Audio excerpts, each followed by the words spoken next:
ये हॉर्मस की खाड़ी है, जी चिकन जी। स्नैक है सर, कभी भी कंट्रोल किया जा सकता है। ईरान को बर्बाद करोगे, ईरान एक भी टैंकर नहीं जाने देगा यहाँ से, ये तो पक्की बात है, पहले ही बोल दिया उसने कि मैं तुम्हें बर्बाद कर दूंगा। हम लोग कह रहे हैं कि सब 9 बना लेगा ईरान और 15 बना लेगा। हो सकता है 2-4 बना चुका। भाई ऐसे ही कोई थोड़ी लड़ता है। हम इसके कौन सा कंफर्मेशन करें? कोई ऐसी एजेंसी नहीं बनी है जिसको बताना होता है राष्ट्रों को कि देखिए हमने 3 बना लिए, या कोई। बिस्मिल्लाहिर्रहमानिर्रहीम। मार्क और एनालिसिस के तमाम देखने वालों को अस्सलाम वालेकुम। दोस्तों, इसराइल और ईरान की मौजूदा सूरत हाल के ऊपर इंडियन मीडिया का एक प्रोग्राम आपके लिए लेके आए हैं, और मेरी कोशिश होती है कि मैं आपके साथ ज़रा सेंसिबल बंदों का प्रोग्राम शेयर करूं, जो ज़रा न्यूट्रल से बंदे होते हैं उनका प्रोग्राम शेयर करूं, जाहलों का प्रोग्राम ना शेयर करूं जिन्होंने बस किसी दूसरे की बात नहीं सुननी और शोर ही डाली जाना है। तो ज़रा सेंसिबल से बंदों का प्रोग्राम मैं आपके लिए हमेशा ही लेके आता हूँ। तो इस प्रोग्राम की तरफ जाने से पहले एक छोटी सी बात है, मेरी सुन लें, और ये बात करनी आपके साथ ज़रूरी है। कल तकरीबन रात 11:30 बजे के करीब तकरीबन मैं उस वक्त देख रहा था, तो उस वक्त ईरान की तरफ से इसराइल के ऊपर सैकड़ों बैलिस्टिक मिसाइल फायर किए गए थे। और ये जो बैलिस्टिक मिसाइल थे, इन्होंने मुख्तलिफ अपने अहदाफ को कामयाबी के साथ निशाना भी बनाया, और एक बहुत बड़ा इन्होंने सवाल खड़ा कर दिया है जो इसराइल के एयर डिफेंस सिस्टम है उनके ऊपर, और जो अमेरिका के एयर डिफेंस सिस्टम है उनके ऊपर। दरअसल में अमेरिका का जो थर्ड एयर डिफेंस सिस्टम है, ये टर्मिनल फेज में मिसाइलों को इंटरसेप्ट कर सकता है। इसके अलावा पैट्रियट भी लगा हुआ है इसराइल में, वो भी उसकी भी इंटरसेप्शन जो है वो सलाहियत बहुत ज़्यादा है। इसके अलावा जो इसराइल के अपने सिस्टम है जिसको बराक 8 है, जैसे इनका आयरन डोम है, जैसे एरो है, जैसे डेविड स्लिंग है, तो बड़े बड़े इनके दावे हैं इन सिस्टम के बारे में। लेकिन कल जब ईरान ने इनके ऊपर मिसाइल फायर करना शुरू किए तो बहुत ज़्यादा मिसाइल ये इंटरसेप्ट ही नहीं कर सके, और जो मिसाइल है वो बिल्कुल अपने अहदाफ को कामयाबी के साथ निशाना बनाने में कामयाब हुए। आपने जो अभी तक वीडियोस देखी होंगी नेट के ऊपर मौजूद हैं, वो तल अवीव की वीडियो है जहाँ पे आपको इम्पैक्ट पड़ते नजर आ रहे हैं, ईरानी मिसाइल हिट करते नजर आ रहे हैं। लेकिन दोस्तों, ये एक अटैक नहीं हुआ, ईरान ने 150 के करीब मकामात को निशाना बनाया है इसराइल में। बहुत ज़्यादा मिसाइल और जगहों पे जाके भी लगे हैं, इनकी एयर बेसिस के ऊपर डैमेज हुए हैं, तो उन एयर बेसिस तक इन्हें किसी को रसाई नहीं दी, और वो जो सारा नुकसान है वो अभी आपके सामने नहीं आया। मेरे पास कुछ वीडियोस मौजूद हैं, चंद एक वीडियोस, लेकिन जो पॉलिसीज हैं यूट्यूब की उसकी वजह से मैं इधर आपके साथ शेयर नहीं कर सकूंगा। तो कोई और प्लेटफॉर्म होता तो मैं यकीनन आपके साथ वो शेयर कर देता, और मैं इसके ऊपर कोशिश करता हूँ कि कोई अलहदा से वीडियो बना के आपके साथ शेयर करूँ। लेकिन फिलहाल सीधा आपको इंडियन मीडिया के प्रोग्राम की तरफ ही लेके चलता हूँ। तो प्रोग्राम की तरफ जाने से पहले एक बार फिर आपसे रिक्वेस्ट ही कर सकते हैं कि चैनल को सब्सक्राइब जरूर कर दें, और साथ में बेल के आइकन को भी प्रेस कर दें ताकि आपको मेरी तमाम आने वाली वीडियोस का नोटिफिकेशन देता रहे। तो चले दोस्तों, चलते हैं, जरा प्रोग्राम सुनते हैं। नमस्कार दोस्तों, अब मैं देखिए हूं आपके दिनेश क्या राय केवरा, है बहुत कि बहुत स्वागत इस है तमाम सूरत हाल के बारे में। आपका इस कार्यक्रम के अंदर। दोस्तों, ईरान और इजराइल का युद्ध एक क्रिटिकल स्टेज पर आ पहुंचा है। एक्चुअली इस दुनिया में एक मत बनाया जा रहा था वेस्टर्न कंट्रीज के द्वारा कि वक्त आ गया है कि ईरान में तख्ता पलट हो जाए और खमनई की सरकार को हटा दिया जाए। और इसके लिए इजराइल कई दशकों से प्रयासरत था, लेकिन वो कामयाब नहीं हुए। बीच में कुछ ऐसा हुआ जहां पर रूस और चीन खुलकर ईरान के साथ आए और एक तिकड़ी बनाई, और चीन पहला ऐसा देश बन गया आज इजराइल को कंडेम करने वाला कि जिस ढंग से वो अटैक कर रहा है, बाकी कोई देश सामने नहीं आया जिसने इजराइल को कंडेम किया है। China become the first nation to condemn Israel की what you are doing is very very bad. आप न्यूक्लियर इंस्टॉलेशन पर अटैक कर रहे हैं, आपने ट्रिगर दबा दिया है। खैर, सैकड़ों मिसाइलें ईरान ने भी छोड़ी हैं, और जो एरियल शॉट्स अभी हमारे सामने थोड़ी देर पहले आए थे जिसमें हमने देखा कि इजराइल के अंदर भी वाइड स्केल डिस्ट्रक्शन हुआ है उन मिसाइल्स के द्वारा। मैं ये भी कह सकता हूं कि वो सारे के सारे थर्ड एरोड्रोम्स, और एक किस्म से कहा जाए कि बाकी सारे जो उनके एयर डिफेंस सिस्टम थे, वो भी एक किस्म से फेल होते हुए नजर आए हैं। एक मिलिट्री एक्सपर्ट बात कर रहे थे कि आप जितना मजबूत मिलिट्री सिस्टम लेके आ जाओ, आप 100% मिसाइल्स को नहीं रोक सकते। कुछ तस्वीरें हैं मेरे पास, आप देखिए, ये तेल अवीव की तस्वीरें हैं कि कितने विस्फोट जो हैं वो हुए हैं इजराइल अपना ईरान के अटैक के द्वारा। बिल्डिंगें भी ध्वस्त कर दी गई हैं। अभी कुछ लेटेस्ट फोटो और मेरे पास थी, वो अभी मैं दिखा नहीं पा रहा हूं। लेकिन स्थितियां कुछ इस किस्म की हो गई हैं कि जहां पर मैं ये कह सकता हूं दावे के साथ कि इस बात की परिकल्पना शायद अमेरिका ने नहीं की थी कि ईरान इतना ज्यादा इंटेंसिटी के साथ रिटेलिएट करेगा। क्रिया रिसर्च सेंटर जो कि, या क्रिया हाउस जो कि नर्व सेंटर है, द हार्ट ऑफ इसराइल की आर्म फोर्सेस है, उसको हाइपरसोनिक मिसाइल से अटैक किया गया है। और नीचे उसके बंकर के अंदर जो उनके मेन स्पोक्स पर्सन थे आईडीएफ के, उनको अपनी प्रेस कॉन्फ्रेंस भागकर बंद करके उनको बंकर में भागना पड़ा वहां पर।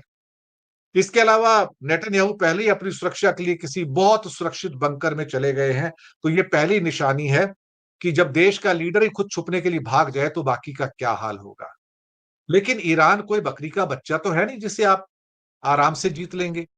आज 2.25 साल होने को आए। अक्टूबर में वॉर शुरू हुई थी गजा की, जून आ गया, पूरे 2.25 साल हो गए। तो आप अपने 50-60 लाख लोगों को आज भी नहीं छुड़ा पाए वहां पे। 400 किलोमीटर का एरिया तो आप वहां पर फतेह कर नहीं पाए। 16.5 लाख स्क्वायर किलोमीटर का ईरान है साहब, 16.5 लाख स्क्वायर किलोमीटर का। लेकिन ईरान के जवाब से पूरा वेस्टर्न वर्ल्ड तिलमिला गया है। फ्रांस का मैक्रो साहब खुल के सामने आ गए, कीर स्टारमर ब्रिटेन के खुल के सामने आ गए, ट्रंप सामने आ गए। और सबसे बुरी बात तो यह कि सारे के सारे मुस्लिम राष्ट्र, इन्होंने एयर स्पेस प्रोवाइड किया। सीरिया, इसके बाद में जॉर्डन, उसके बाद इराक, कतर, सऊदी, बहरीन और साथ में यूएई, ओमान। कुछ ऐसा नहीं बचा जिसने पूरी की पूरी सपोर्ट अमेरिका और इजराइल को ना की हो। एकमात्र इजरायली कंट्री, एकमात्र मुस्लिम कंट्री जो पूरा का पूरा गल्फ में, ईरान जो है, जो एक बेसिकली शिया देश है, वो सीना तान कर खड़ा है। और बाकी सबने अमेरिका के सामने घुटने टेक दिए हैं। भारत के टीवी मीडिया के ऊपर ईरान का फातिया पढ़ा जा रहा है, कुछ वैसे ही जैसे गजा तो 2 हफ्ते के अंदर लिबरेट हो जाएगा, और आज 2.25 साल बाद भी नहीं हो पाया। ये कहते हैं कि चंद दिनों का मेहमान है ये ईरान, चंद दिनों का खत्म हो गया। और इसको कई मिलिट्री विशेषज्ञ क्या कह रहे हैं टीवी मीडिया पे, it's A end game of Iran. एक सनसनीखेज खबर है कि खमनई ने इंटरनेट बंद कर दिया ईरान में पूरा का पूरा। लेकिन अमेरिका ने चली चाल और मस्क ने अनाउंसमेंट किया कि अभी मैं स्टारलिंक का इंटरनेट सैटेलाइट पूरे ईरान में फ्री दे रहा हूं, आप उसको इस्तेमाल कर सकते हैं। अभी की खबर है। यानी कि वो खमनई के खिलाफ लोगों से कहा जा रहा है, मैसेज दिए जा रहे हैं वहां पर ईरान में कि आप विद्रोह करो, आप उसके अगेंस्ट रिवोल्ट करो और पलट कर दो। यही तो उनका सपना है अल्टीमेटली। लेकिन शायद एक रेड लाइन क्रॉस हो गई है। मुझे लगता है कि पुतिन ने भी सुबह जब नेतन्याहू से बात की तो यही बात कही कि तुमने जो आक्रमण किए हैं सो कॉल्ड न्यूक्लियर इंस्टॉलेशन पे, तुमने रेड लाइन क्रॉस कर दी है। चाइना ने भी कहा कि तुमने एक लाल लक्ष्मण रेखा क्रॉस कर दी है। शायद उसकी लक्ष्मण रेखा और लाल लाइन को वेस्टर्न कंट्री देख नहीं रहे कि वो क्या कर रहा है, और उसके बावजूद भी ईरान के ऊपर पूरे के पूरे आक्रमण कर रहे हैं। में पढ़ते रहे, कयामत का समय आ गया है।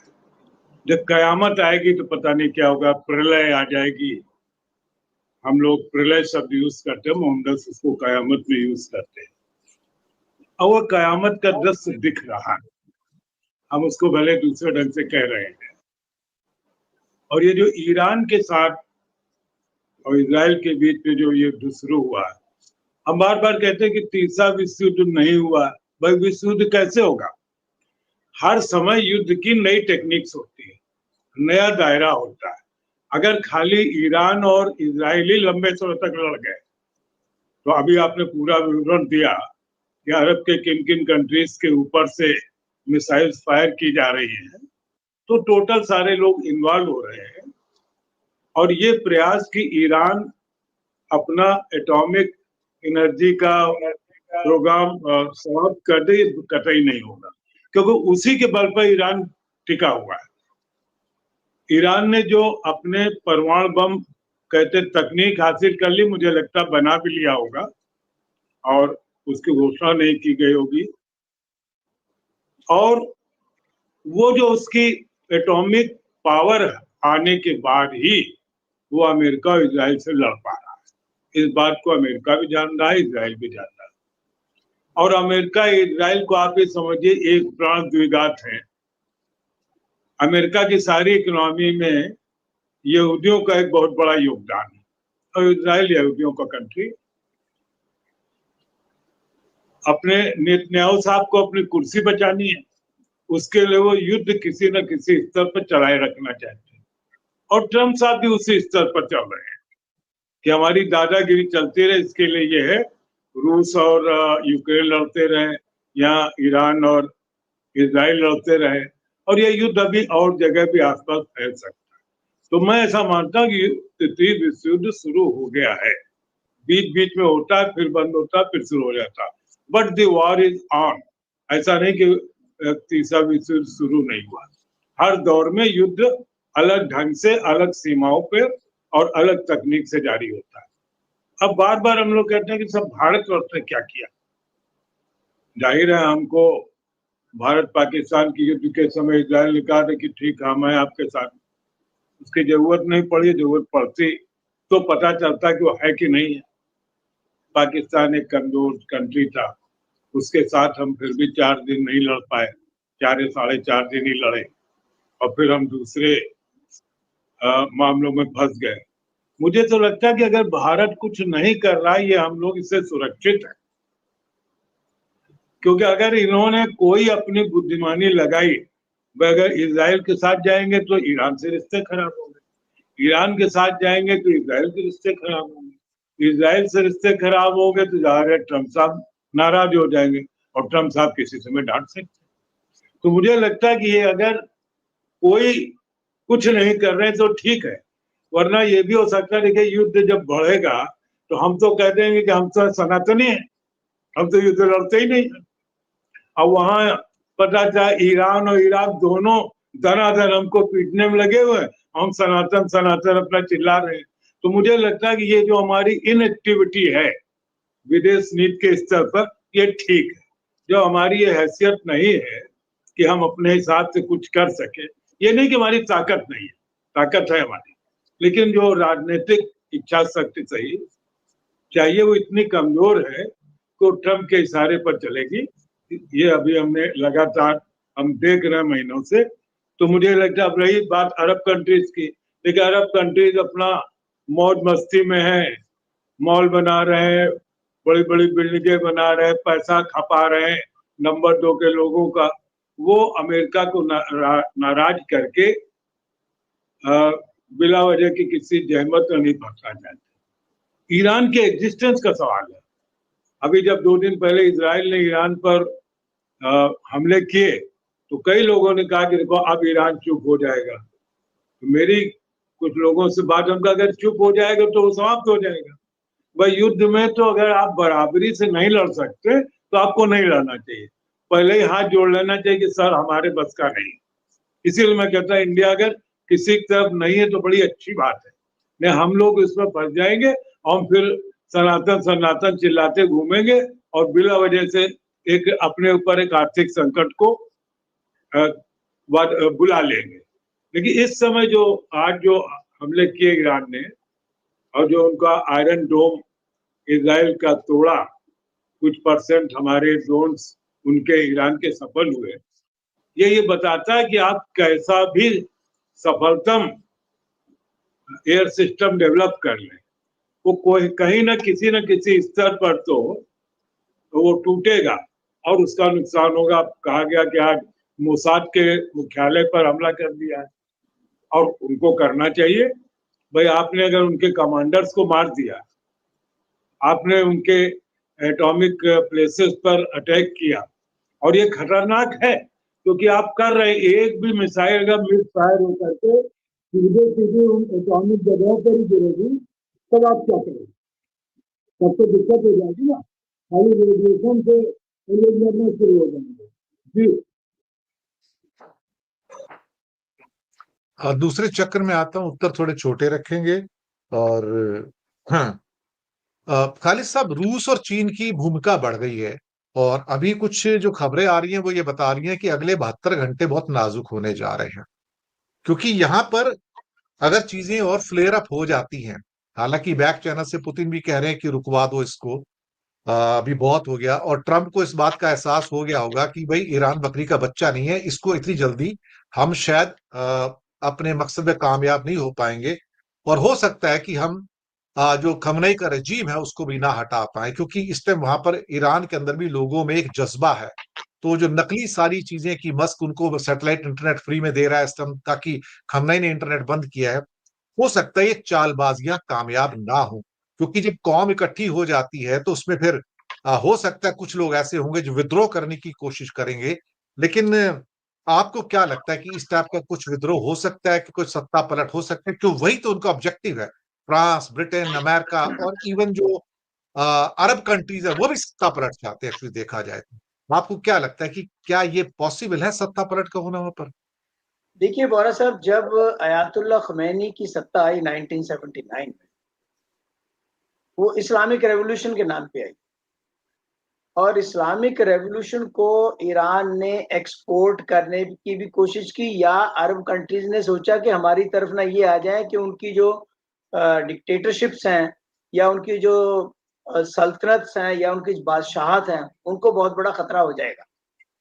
क्योंकि जितना भी वेस्ट एशिया है उसमें कहीं पर भी डेमोक्रेसी नाम की कोई चीज नहीं है। लोग जो है पीढ़ी दर पीढ़ी सत्ता एंजॉय कर रहे हैं। तो ईरान के खिलाफ बहुत से लोग थे, और बहुत सी साजिशें भी की गई, यहाँ तक कि जब इराक और ईरान की लड़ाई हुई 1980 और 88 के बीच, उस लड़ाई में अरबों ने सद्दाम हुसैन का इराक का भरपूर साथ दिया ताकि ये सत्ता गिरा दी जाए, लेकिन सत्ता अभी तक नहीं गिरी, ना ही गिरने की कोई संभावना है। इसी तरह से ये जो क्याओस बन रहा है, चाइना ने ओपनली कह दिया कि नहीं भी ये गलत कर रहे हो आप, रशिया भी हो सकता आ जाए। बेसिकली तो है कि अब यही मौका है, और ये लास्ट मौका है ईरान के लिए ये प्रूव करने का कि हम अकेले आपके लिए भारी हैं, काफी हैं। इसीलिए उन्होंने एक हमला नहीं किया, बल्कि हमलों की एक बौछार की, वेव्स ऑफ अटैक्स। और वेव्स ऑफ अटैक में पहले वेव को उन्होंने रोकने की कोशिश की अपने आयरन डोम के साथ, कुछ रोक के दूसरी वेव जो है वो नहीं रोक पाए, बहुत से अंदर चले गए। जैसे ही रिटेलिएशन और काउंटर रिटेलिएशन होगा तो ईरान जो है, मैं फिर कह रहा हूं कि बड़ी जल्दी उस पे पहुंचेगा, नतीजे पे, कि अपने आप को न्यूक्लियर पावर डिक्लेयर किया जाए। कोई इसमें वो नहीं होगा कि वो एक आध धमाका कर भी दे इसी क्राइसिस के अंदर कि लो जी हम तो न्यूक्लियर पावर बन गए, अब हमें सैंक्शंस लगाओ, कुछ करो, क्योंकि पहले बहुत सैंक्शंस हैं उसके ऊपर। और ईरान को भुला करके, अलग कर करके कोई भी जो ऑयल इंपोर्टिंग नेशंस हैं वो नहीं बच सकते। दूसरी चीज ये है, आप ये नक्शा बार बार दिखा रहे हैं, इसकी इम्प्लीकेशंस देखिए क्या है। जितना वेस्ट एशिया है उन्होंने अपनी स्पेस बंद कर दी। पाकिस्तान की स्पेस ऑलरेडी बंद है। 1800 फ्लाइट्स वर्ल्ड वाइड के ऊपर इसका असर पड़ रहा है, 1800 फ्लाइट्स। इंडिया से जो फ्लाइट्स यूरोप जा रही हैं वो सारों के लिए रास्ता और दुगना हो गया। कहां कहां से बदलना पड़ेगा, कितना बड़ा मतलब वो सब नुकसान जो है वो होगा। इसके अलावा आप ये देखिए, सेंसेक्स जो है वो डाउन जा रहा है वर्ल्ड वाइड भी और इंडिया में, इसी वजह से। इसके अलावा हम देखते हैं कि वहां से जो भगदड़ मचेगी, अगर कल को ये मामला बढ़ता है, हमारे लिए और क्राइसिस खड़ा हो जाएगा इंडियंस को वहां से निकालने के लिए, जो पहले भी एक दो बार हम कर चुके हैं। ये सब चीजें हम कहां तक जो है इस क्राइसिस का जो फॉल आउट है उसको कहां तक हम संभाल पाएंगे, ये चीजें जो हैं अगर हम देखें तो मुझे लगता है कि ईरान अगर न्यूक्लियर पावर बनना चाहता है, या उसने जो यूरेनियम है न्यूक्लियर ग्रेड का बना लिया है ऑलरेडी, तो आप अब उसको पीछे नहीं हटा सकते। एक डिटरमिन्ड कंट्री है। आपको याद होगा कि पाकिस्तान का न्यूक्लियर प्रोग्राम में 1971 के बाद जब बांग्लादेश बना, उसके बाद उन्होंने इस प्रोग्राम को बहुत ज्यादा वो दिया। इसी तरह से यहां पर भी है, ईरान को पता है कि क्राइसिस है, एक डेटरेंट क्रिएट करने की जरूरत है, वो डेटरेंट वो क्रिएट करेगा आने वाले दिनों में, आप देखेंगे। और इस जंग के नतीजे जो हैं वेस्ट एशिया के लिए भी, वर्ल्ड के भी बड़े खतरनाक होने वाले हैं। जी सर एक सवाल और पूछ लूं आपसे, जी ये हॉर्मस की खाड़ी है, जी चिकन जी स्नैक है सर, कभी भी कंट्रोल किया जा सकता है। ईरान को बर्बाद करोगे, ईरान एक भी टैंकर नहीं जाने देगा यहाँ से, ये तो पक्की बात है, पहले ही बोल दिया उसने कि मैं तुम्हें बर्बाद कर दूंगा। इंडिया के लिए क्या इम्प्लीकेशन है सर? मैं क्योंकि बताता 90 हूँ, लाख मैं लोग तो बताता काम करते ही हैं, 90 लाख लोग तो काम करते हैं, सर, लेकिन नहीं जो नहीं हमारे नहीं, इकोनॉमिक इम्प्लीकेशंस हैं बहुत बड़े एक हैं सर, बहुत बड़े। बहुत बड़ी इंप्लीकेशन ये है कि अगर हम इजराइल के साथ पूरे खड़ा होते हैं ईरान को इग्नोर करके, तो जो चाबहार पोर्ट है जिस पर हम मिलियंस ऑफ डॉलर्स खर्च कर चुके हैं अपने आप को सेंट्रल एशिया के साथ कनेक्ट करने के लिए, अफगानिस्तान के साथ कनेक्ट करने के लिए, वहां से तजारत करने के लिए, वो एक बड़े खतरे में पड़ जाएगा। और हमारी सालों की डिप्लोमेटिक मेहनत, सालों की जो फाइनेंशियल इन्वेस्टमेंट वहां पे है, वो सारी डाउन द ड्रेन चली जाएगी। ये इंडिया को सोचना पड़ेगा कि ईरान को इग्नोर करके वो चाबहार पोर्ट को इस्तेमाल नहीं कर सकते। It has very strong implications. जो इंडिया की सेंट्रल एशियन पॉलिसी है या इंडिया की अफगानिस्तान की पॉलिसी है, उसको बहुत बड़ा उसका धक्का लगेगा। जी अच्छा साहब, अगर हम ईरान को इग्नोर करते हैं इस टाइम, तो हमारा अफगानिस्तान का तो रास्ता ही बंद हो जाता है सर। हमें तो ऊपर ताजिकिस्तान से होके जाना पड़ेगा उसके अंदर से, अगर आप जाना चाहें तो हमारे पास कोई रास्ता नहीं बचता। और अगर हमने ईरान को साइड कर दिया तो अफगानिस्तान भी चला गया हमारे हाथ से। चाइना के लिए तो सारा रास्ता ओपन हो गया। हम तो एक किस्म से क्या कहते हैं, आप बैल मुझे मार वाली बात है। What diplomatically we are doing sir? मेरे लिए तो, मुझे ऐसा लगता है हम तो एक ऐसी अंधी गली में आ गए जहां कोई रोशनी नहीं है। एंड मोदी ने उससे बात, आपने कहा मोदी की बात हुई नेतन्याहू से, Modi should have spoken to Khamenei also sir, या पेजिशकिन, जो मसूद पेजिशकिन साहब, उससे बात तो करनी चाहिए थी कम से कम सर। देखिए दिनेश जी, अभी खालिद साहब ने जो बात कही उसको मैं आगे बढ़ाता हूँ कि अमेरिका का डर और इजराइल का डर सिर्फ ये है कि अगर ईरान को इस समय परमाणु शक्ति संपन्न देश बनने दिया गया तो आने वाले दिनों में जो दूसरे जो मुल्क हैं, तुर्की है, सऊदी है, ये भी कोशिश करेंगे कि ये भी परमाणु शक्ति संपन्न देश बने। और अगर ऐसा होता है तो दुनिया में अमेरिका की दादागिरी हमेशा हमेशा के लिए समाप्त हो जाएगी।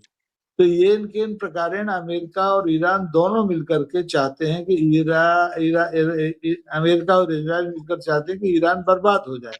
और भारत की स्थिति, जैसे अभी शुरू में दुबे जी भी कह रहे थे कि हमारे यहाँ कहावत है, भईगत सांप छछूंदर केरी, न उगलते बन रहा है न निगलते बन रहा है। आप इजराइल के साथ भी खुलकर खड़े नहीं हो सकते, आप इराक को भी, ईरान को भी इसको नहीं छोड़ सकते हैं। क्योंकि ईरान में जैसे अभी कहा कि बाहर का हमारा 87 मिलियन डॉलर से ज्यादा उसमें पैसा लग चुका है, और अगर वही एक रास्ता है जिससे हम आ जा सकते हैं। तो ये युद्ध जो है, ये युद्ध यूक्रेन और रूस जैसा नहीं है, ये भारत और पाकिस्तान जैसा नहीं है। ये युद्ध दूसरी तरह का युद्ध है। इसमें निश्चित तौर पर आप मैदानी लड़ाई लड़ नहीं सकते, क्योंकि सीमाएं आपकी आसपास लगी नहीं है। आपको 3-4 देश पार करके पैदल वहां जाना पड़ेगा। आपका सड़क संपर्क वहां है नहीं, रेल संपर्क है नहीं, वायु संपर्क टूटे हुए हैं। तो ये लड़ाई विज्ञान से लड़ी जा रही है, तकनीक से लड़ी जा रही है, और अंततोगत्वा आप देखें कि इसमें अगर एक और ज्यादा दबाव डाला गया ईरान के ऊपर तो फिर परमाणु अस्त्र भी खुल जाएंगे। और अगर ये खुलता है तो ये बहुत घातक होगा। अगर मसल पावर के आधार पर इजराइल ईरान से लड़ना चाहे तो नहीं जीत सकता। इजराइल की सेना में कितने 4-5 लाख लोग हैं ज्यादा से ज्यादा। ईरान के पास 11 लाख से ज्यादा लोग हैं जो पैदल चल के आपसे मैन टू मैन लड़ सकते हैं। लेकिन ये मैन टू मैन लड़ने की नौबत ही नहीं आ रही है। नौबत तो सीधे सीधे मिसाइल, ड्रोन और अब परमाणु अस्त्रों तक आ गई है। किस दिन पता नहीं, जब हम नींद से सो के उठे तो हमें पता चला कि परमाणु अस्त्रों का इस्तेमाल इस लड़ाई में हो गया है। अगर ऐसा होता है तो ये अमेरिका की बहुत बड़ी क्या कहना कि हार होगी, और पूरी मानवता के लिए एक दूसरा रास्ता खुल जाएगा विनाश का, जिसकी भरपाई हो नहीं सकती। आप वियतनाम से 14 साल लड़ लिए होंगे, आप अफगानिस्तान से लड़के भी कितने साल आपने वहां बर्बाद किए, भाग के आना पड़ा। तो इराक को आप इस तरह बेकार छेड़ रहे हैं। ये मौका है कि बैठ के लोग बात करें और इस हमले को, इस लड़ाई को तत्काल रोकें, अन्यथा पूरे विश्व की मनुष्यता, विश्व की पारिस्थितिकी, पर्यावरण सब दांव पर लगने वाला है।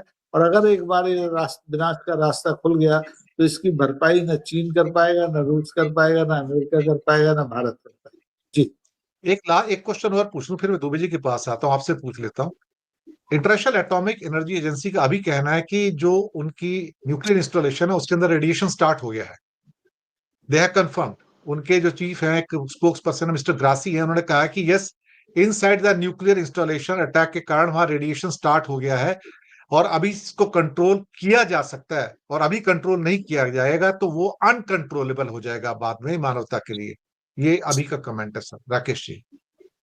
मैं यही कह रहा था कि ये बहुत नाजुक मोड़ पर हम आ चुके हैं इजराइल और ईरान के युद्ध को लेकर के, और इसमें समझदारी यही है कि दुनिया की जो महाशक्तियां हैं ये अपनी दादागिरी कायम करने की बजाय मनुष्यता के बारे में सोचें। हथियारों की होड़ और सत्ता पर नियंत्रण, पूरी दुनिया में अपनी कठपुतलियों के जरिए शासन करने की जो लिप्सा है, इससे मुक्ति पाए। अन्यथा अभी तो ईरान की बर्बादी होगी, लेकिन कल को तो सबका नंबर आएगा, क्योंकि दुनिया में परमाणु शस्त्र केवल ईरान के पास या केवल अमेरिका के पास नहीं है। बहुत से लोग ये शक्ति हासिल कर चुके हैं और बहुत से लोग इस तैयार बैठे हैं। उन्हें अगर अवसर दे दिया जाए तो वो 4 दिन 8-10 दिन में कितने भी हथियार बना के उनका इस्तेमाल कर सकते हैं। बहुत नाजुक दौर है और बहुत समझदारी से काम लेने की जरूरत है। दुबे जी फिर से जुड़ गए हैं। 80 सालों में वर्ल्ड वॉर 2 के बाद पहली बार ऐसा हुआ है कि किसी ने न्यूक्लियर ट्रिगर बटन दबा दिया है। वो इजराइल है, उसने बटन दबाया है। क्योंकि न्यूक्लियर इंस्टॉलेशन पर अटैक करना और एटम बम गिराना दोनों को इक्विवेलेंट माना जाता है। बोथ आर इक्वल थिंग, कि ये एटॉमिक अटैक ही है, क्योंकि वहां से भी रेडिएशन होगा तो लोग मरेंगे अल्टीमेटली। तो ये जो एक लाल रेखा जिसने क्रॉस की है, लक्ष्मण रेखा जिसने क्रॉस की है, और ट्रंप कहता है और क्या कहता है, कुछ यूरोपियन देश कह रहे हैं कि ईरान ने रेड लाइन क्रॉस कर दी है। इजराइल कहता है तुम नहीं बना सकते, मैं तुम्हें बनाने नहीं दूंगा। अमेरिका खुद 6000 एटम बम लेके बैठा हुआ है। इजराइल खुद 70 लेके बैठा है। खुद लेके बैठो तो ठीक, दूसरा कोई बनाए तो गुनाह है। ये कौन सी बात है दुबे साहब? अब ये बना देंगे तो मैं उसको एक बात का पता है, अगर ये 15-20 बना लेगा, सीएनएन की रिपोर्ट के हिसाब से 15 बना सकता है, कुछ और रिपोर्ट के हिसाब से 9 बना सकता है, और एक हफ्ते में बना सकता है। पूरे इजराइल के लिए 9 काफी है सर। पूरे इजराइल के लिए 9 काफी है। कुछ नहीं बचेगा वहां पर धूल मिट्टी के अलावा सर, कुछ नहीं बचेगा। आप ऊपर से उसको फोड़ भी दोगे ना मिसाइल की, उसकी न्यूक्लियर मिसाइल को, तो भी तो एटम बम गिरेगा ही ना नीचे सर। ये एक नोन फैक्ट है दुनिया में कि आप एटम बम की मिसाइल को गिरा भी दोगे तो भी उसका नष्ट तो होगा। अगर आपके एरिया में गिर रहा है तो भी बर्बाद करके जाएगा अपने 100 किलोमीटर दूर तक सर वो। दुबे जी। देखिए, आज जो युद्ध है, हम लोग अक्सर बात करते हैं साहब, वियतनाम अफगानिस्तान की बात होती है, तब ग्राउंड बैटल होती है। अब तो ग्राउंड की बैटल आती ही नहीं है, सीधे मिसाइल से, ड्रोन से झगड़ा होता है। अब अपने देश में बैठे बैठे आप 2000-5000 किलोमीटर दूर अटैक कर रहे हैं। इसमें जो ये परमाणु बम का मामला है, अभी जैसे आपने बताया कि वहां से रिसाव हो रहा है, वो जो जिस ढंग की एक्सप्लोजन कैपेसिटी होती है परमाणु के हथियारों को, वो रिसाव विस्फोट भी हो सकता है भाई। वो तो जैसे गैस के उसमें गुब्बारे में आपने पिन की तो एनर्जी इतनी भी निकल सकती है कि विस्फोट हो जाए। तो ये तो गंभीर खतरा है, और इस खतरे को रोकने के लिए कोई मध्यस्थता होनी चाहिए। भाई दो लोग लड़ रहे हैं तो उनको रोकने के लिए कोई चाहिए, लेकिन अब कौन रोके, ये एक सवाल है। जितने पश्चिम वो यूरोप के कंट्री हैं वो सब भी अमेरिका के दबाव में। चीन एक सिर्फ इस स्थिति में है कि वो अगर सही ढंग से चाहे तो मध्यस्थता कर सकता है। हमारे यहाँ भी हम लोग देखिए, हम लोगों ने, भारतवर्ष ने रूस और यूक्रेन के बीच में बहुत मध्यस्थता की। बाद में हम तेल की दलाली करके दूसरे काम में लग गए, तेल खरीदने लग गए और अंबानी साहब को दे करके बेचने लग गए। तो जाहिर हम इस स्थिति में नहीं। चाइना को छोड़कर आज पूरी दुनिया में कोई ऐसा नहीं है जो अमेरिका से मोर्चा ले सके। लेकिन ये रुकेगा तो तभी जब कोई मध्यस्थता हो, कोई ये बतावे लड़ने वाले पक्षों को कि ये तुम दूसरे के घर में जो आग फेंक रहे हो, इस आग में तुम खुद झुलस सकते हो। जब तक ये गलतफहमी रहेगी कि भाई आपके एटॉमिक इंस्टॉलेशन से रिसाव हो रहा है, हमें क्या मतलब, नहीं तो अगली बार जब होगा आपके उससे होगा। अच्छा, मोसाद वगैरह पर मान लीजिए अटैक किया ईरान ने मिसाइल से, तो जाहिर है वहां भी हो सकता है उनके, क्योंकि इस ढंग की जो चीजें उनको कोई जग जाहिर तो करता नहीं है। हम लोग कह रहे हैं कि सब 9 बना लेगा ईरान और 15 बना लेगा, हो सकता है 2-4 बना चुका। भाई ऐसे ही कोई थोड़ी लड़ता है, हम इसके कौन सा कंफर्मेशन करें? कोई ऐसी एजेंसी नहीं बनी है जिसको बताना होता है राष्ट्रों को कि देखिए हमने 3 बना लिए, या कोई लाइव डेमो नहीं देता है कि देखिए हम बना रहे हैं। मैं तो ऐसा मानता हूँ उसके पास है हथियार, और इजराइल के पास भी, अमेरिका के पास भी, और बहुत से कंट्रीज के पास है दुनिया भर, है तो हमारे पास भी। अच्छा, जब पाकिस्तान तक के पास एटॉमिक वेपन्स हैं तो फिर बहुत देशों के पास होगा। तो हम वाकई उस कयामत की दिशा में बढ़ रहे हैं जिसका वर्णन हमारे पुराणों में मिलता है, और हम उस कयामत को लाने पर उतारू हैं, ये जानते हुए कि अगर ये युद्ध इसी तरह से एटॉमिक वारफेयर में कन्वर्ट हुआ तो फिर हम बचेंगे, आप बचेंगे, कौन बचेगा, नहीं बचेगा, कौन उस इतिहास को लिखेगा, इट इज टोटली पता नहीं है।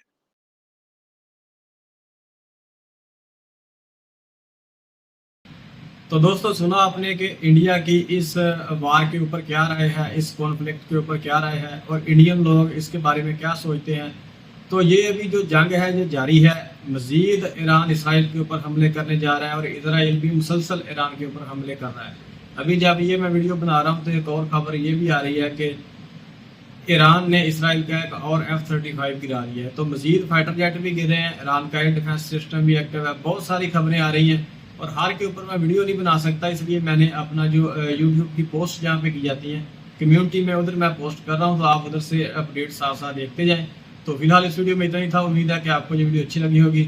तो अगर वीडियो अच्छी लगी हो तो इसे लाइक और शेयर जरूर कीजिएगा, और चैनल को भी सब्सक्राइब कर लीजिएगा। मिलते हैं नेक्स्ट वीडियो में, तब तक के लिए अल्लाह हाफिज़।